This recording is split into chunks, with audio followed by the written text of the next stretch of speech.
नमस्कार दोस्तों, स्वागत है आपका यूपी समाचार में। तो चलिए आज की खबरें देख लेते हैं फटाफट।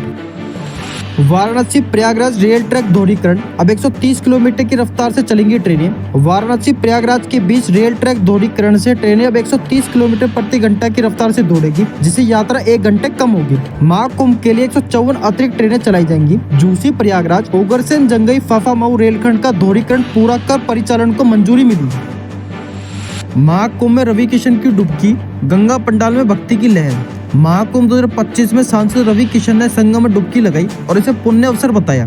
गंगा पंडाल में उनके शिव तांडव स्त्रोत ने दर्शकों को भाव विभोर कर दिया। उन्होंने राहुल प्रियंका को भी डुबकी लगाने की सलाह दी। सांस्कृतिक प्रस्तुतियों में रितेश पांडे की भजनों और पद्म विभूषण विश्व मोहन भट्ट की मोहन वीणा ने खास रंग भरा। महाकुंभ में नित्यानंद की वापसी की मांग। महाकुंभ 2025 में नित्यानंद के ट्रस्ट की टीम संतों से समर्थन जुटाने पहुंची। ट्रस्ट ने दावा किया कि नित्यानंद निर्दोष है और सनातन धर्म के लिए काम कर रहे हैं। किन्नर अखाड़ा की लक्ष्मी नारायण त्रिपाठी ने भी समर्थन दिया। टीम संतों और श्रद्धालुओं से संवाद कर नित्यानंद की धर्मगुरु के रूप में वापसी चाहती है। भाजपा नेता से हाथापाई, 2 गिरफ्तार। लखनऊ के बंथरा में सड़क पर खड़ी कार हटाने को कहने पर भाजपा नेता देवेंद्र कुमार से युवकों ने गाली गलौज और हाथापाई की। दबंगों ने कार का बोनेट टूट लिया, जिसमें एटीएम और जरूरी दस्तावेज थे। पुलिस ने 2 सगे भाइयों श्याम किशोर और नंद किशोर को गिरफ्तार कर जेल भेजा। अन्य आरोपियों की तलाश जारी है। गोरखपुर में सामूहिक दुष्कर्म के आरोपियों पर सख्ती। गोरखपुर के शाहपुर में सामूहिक दुष्कर्म मामले में आरोपियों की संपत्ति जब्त होगी। एसएसपी डॉक्टर गौरव ग्रोवर ने 10 दिन में चार्जशीट दाखिल करने और गैंगस्टर एक्ट के तहत कार्रवाई के आदेश दिए। पुलिस का सबूत मिले। हुक्का बार संचालक अनिरुद्ध ओझा और होटल मालिक अनुराग सिंह के खातों की जांच जारी है। कानपुर की एसबीआई बैंक में लूट की कोशिश। कानपुर के पतारा स्थित एसबीआई बैंक में नशे में धुत युवक ने तमंचा और चाकू लेकर लूट की कोशिश की। गार्ड, मैनेजर और कैशियर ने उसे रोकने की कोशिश की, जिस पर आरोपी ने हमला कर तीनों को घायल कर दिया। युवक को बेहोश हालत में दबोच लिया गया। पुलिस मामले की जांच कर रही है। गांव कस्बों में भी मिलेगा 5G नेटवर्क। उत्तर प्रदेश के 29 जिलों में 178 मोबाइल टावर लगाए गए, जो रोमिंग सुविधा देंगे। बीएसएनएल और निजी कंपनियां समन्वय कर नेटवर्क प्रदान करेंगी। अब किसी भी कंपनी का नेटवर्क मिलने पर फोन इस्तेमाल संभव होगा। राष्ट्रीय ब्रॉडबैंड मिशन 2.0 के तहत 2030 तक स्कूलों और पंचायतों को हाई स्पीड ब्रॉडबैंड से जोड़ने का लक्ष्य है। संभल के प्राचीन मंदिरों में श्रद्धालुओं का जत्था पहुंचा। संभल की पौराणिक नगरी में गाजियाबाद से आए 30 से 35 श्रद्धालुओं ने राय सत्ती स्थित भागीरथी तीर्थ, खग्गूसराय प्राचीन मंदिर और श्री कल्की मंदिर के दर्शन किए। आरएसएस प्रचारक ललित शंकर के नेतृत्व में आए इस जत्थे का भाजपा कार्यकर्ताओं ने स्वागत किया। श्रद्धालुओं ने संभल के ऐतिहासिक और पौराणिक महत्व की जानकारी भी दी। लिव इन पार्टनर ने की प्रेमिका की हत्या।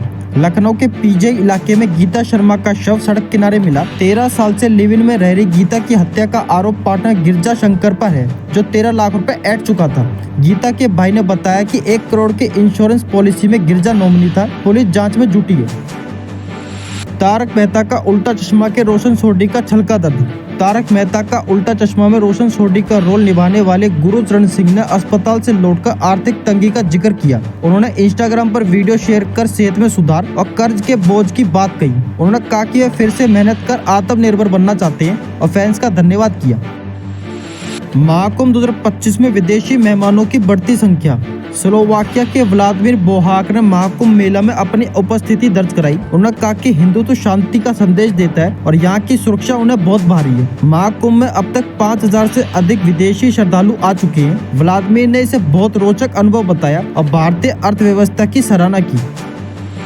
साइबर संसार में सेलिब्रिटी बने ये संत। महाकुंभ 2025 में हर्षा रिछारिया, आयटिन बाबा अभय सिंह, कड़े बाबा और खड़ेश्वरी बाबा जैसे संतों और प्रभावशाली लोगों की वीडियो सोशल मीडिया पर वायरल हो रहे हैं। इनके फॉलोअर्स लाखों में हैं और ये यूट्यूब, एक्स, इंस्टाग्राम पर खूब चर्चा में है। उनकी रील्स और वीडियो को लाइक, शेयर और कमेंट मिल रही है।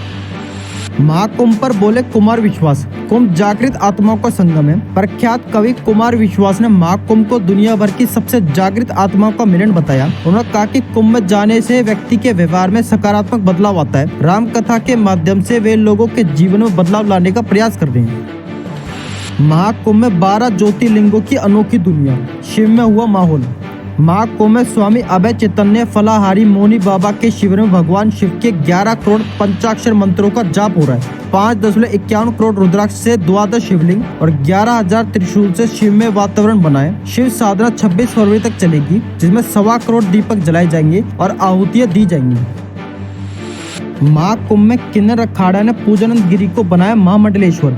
महाकुंभ में किन्नर अखाड़ा ने पूजनंद गिरी को महामंडलेश्वर बनाया। चेन्नई के अघोरी गुरु मणिकंडन और त्र्यंबकेश्वर की पूजनंद गिरी को इस उपाधि से सम्मानित किया गया। जूना अखाड़ा में नारी सशक्तिकरण के प्रयासों को सराहा गया। किन्नर अखाड़ा की आचार्य लक्ष्मी नारायण त्रिपाठी ने समाज के योग्य धर्मगुरुओं को यह सम्मान दिया। NCTE ने 1 साल में B.Ed डिग्री की मंजूरी दी। NCTE ने 1 साल की B.Ed पाठ्यक्रम को फिर से शुरू करने की मंजूरी दी है। 2025 से यह कोर्स शुरू होगा, लेकिन केवल वही छात्र छात्राएं इसमें शामिल हो सकेंगे जिन्होंने 4 साल का ग्रेजुएशन पूरा किया है। 2030 तक 2 वर्षीय B.Ed को बंद करने की योजना है। इससे छात्रों को समय की बचत होगी।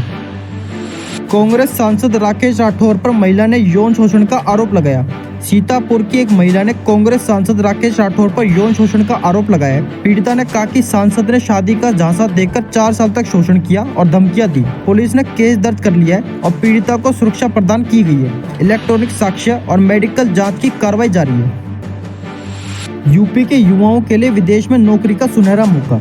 यूपी के युवाओं के लिए जर्मनी, जापान और इजराइल में नर्स, केयरटेकर और डिलीवरी बॉय पदों पर नौकरी करने का मौका है। रोजगार संगम पोर्टल पर 31 जनवरी 2025 तक आवेदन किया जा सकता है। अभ्यर्थियों को संबंधित देश की भाषा और 1 साल का अनुभव होना जरूरी है। इजराइल में 5,000 पदों में 90% महिलाएं नियुक्त की जाएंगी।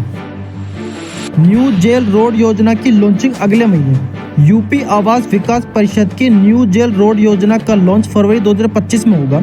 योजना में 560 एकड़ में 5,000 प्लॉट काटे जाएंगे, जिनकी कीमत 2,200 से 2,300 रुपए प्रति वर्ग मीटर है। रेरा में पंजीकरण प्रक्रिया पूरी न होने से 13 जनवरी को लॉन्चिंग नहीं हो पाई थी।